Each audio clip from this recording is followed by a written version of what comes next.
Direktorat Tindak Pidana Siber Bareskrim Polri menjemput paksa seorang tersangka kasus judi online dari Filipina. Tersangka bernama Handoyo Salman merupakan DPO dari pengembangan kasus situs judi online W88 yang sebelumnya diungkap Bareskrim Polri pada Mei sampai Juni lalu.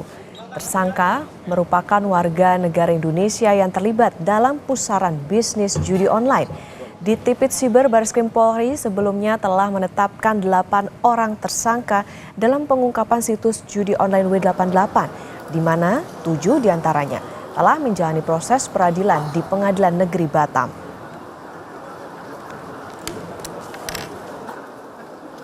Kami telah menetapkan tersangka dan DPO kita monitor ada di Filipina.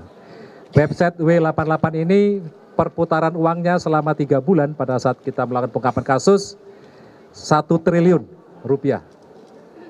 Kemudian saudara Ahan alias HS berperan dalam website ini adalah sebagai manajer regional khusus Indonesia, mengumpulkan dan menerima rekening deposit dan withdraw yang dikirimkan oleh beberapa tersangka yang telah kita kirimkan dalam rangka saat ini pada proses tahap persidangan di PN Batam.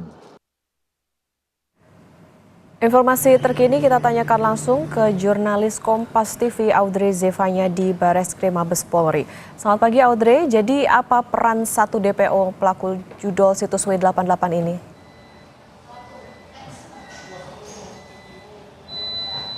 Selamat pagi Okta dan juga saudara. Setelah kita ketahui Bareskrim Polri ini pada akhirnya berhasil menangkap 1 orang tersangka lagi yang masuk dalam daftar pencarian orang terkait situs judi online W88 yang kita ketahui sudah tiba kemarin malam pada dini hari.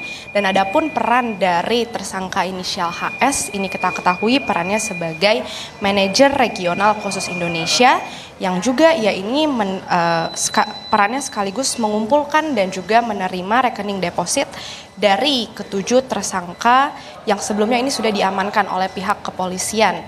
Yang kita ketahui sebelum kepolisian ini pada akhirnya menangkap tersangka berinisial HS, sebelumnya sudah diamankan oleh polisi 7 tersangka lainnya yang kita ketahui berada di wilayah Batam yang kemudian dilakukan sejumlah penyidikan hingga dikembangkan dari pernyataan ke-7 tersangka yang pada akhirnya ditemukan menyasar pada 1 DPO yang kita ketahui berada di Filipina yang juga dari pihak keamanan Filipina ini sebelumnya juga sudah menahan tersangka berinisial HS ini pada tanggal 31 Oktober 2024 lalu.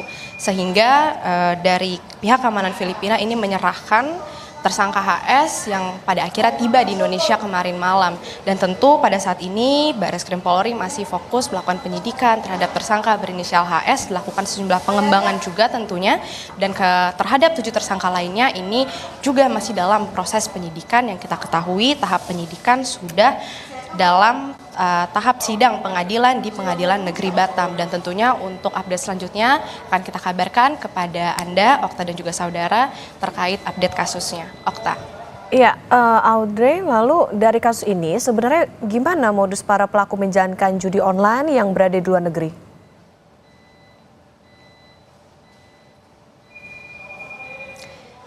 Ya Okta, untuk modusnya seperti apa ini kalau kita lihat dari pernyataan PPATK melalui sejumlah penelusuran yang mereka lakukan, ini memang sangat variatif sekali untuk modus yang dilakukan para pelaku yang kita ketahui ini mulai dari penggunaan money changer melalui penukaran valuta asing, kemudian juga para pelaku ini berkedok melakukan transaksi bisnis ekspor impor ini juga dilakukan oleh para pelaku. Yang kita ketahui untuk pola yang paling sering digunakan oleh para pelaku ini adalah penggunaan money changer yang juga sebagai sarana pencucian uang hasil dari judi online. Dan juga selain penukaran melalui money changer tadi, ini juga para pelaku mereka membuat perusahaan fiktif atau bisa juga menggunakan perusahaan yang sudah ada untuk melakukan transaksi ekspor impor yang sebenarnya ini memang tidak ada, tapi sarana yang digunakan ini seolah-olah mereka berbisnis, tapi sebenarnya digunakan untuk transaksi judi online. Bahkan tidak hanya itu, tidak segan-segan para pelaku ini juga bisa dari mereka ini memanfaatkan penggunaan rekening yang didaftarkan atas nama pelajar atau individu dengan profil yang penghasilan rendah. Ini juga suka digunakan oleh para pelaku sebagai modus mereka dengan harapan transaksinya ini tidak terdeteksi, yang seolah-olah rekening yang ada ini sebagai aktivitas ekonomi yang karena penghasilannya rendah, jadi tidak mudah terdeteksi oleh pihak kepolisian. Jadi itu adalah sejumlah modus yang digunakan oleh para pelaku yang tentunya saat ini dari pihak PPATK ini bekerjasama dengan pihak OJK untuk melakukan sejumlah langkah strategis untuk mengatasi permasalahan tersebut agar tidak digunakan kembali sebagai modus mereka oleh para pelaku bisnis situs judi online ini. Okta. Banyak modus yang dilakukan situs judi online ini untuk menyasar ke Indonesia. Tentu kita nantikan bagaimana pendalaman dari polisi setelah menangkap satu DPO ini. Terima kasih jurnalis Kompas TV Audrey Zevanya melaporkan dari Barreskrim Polri.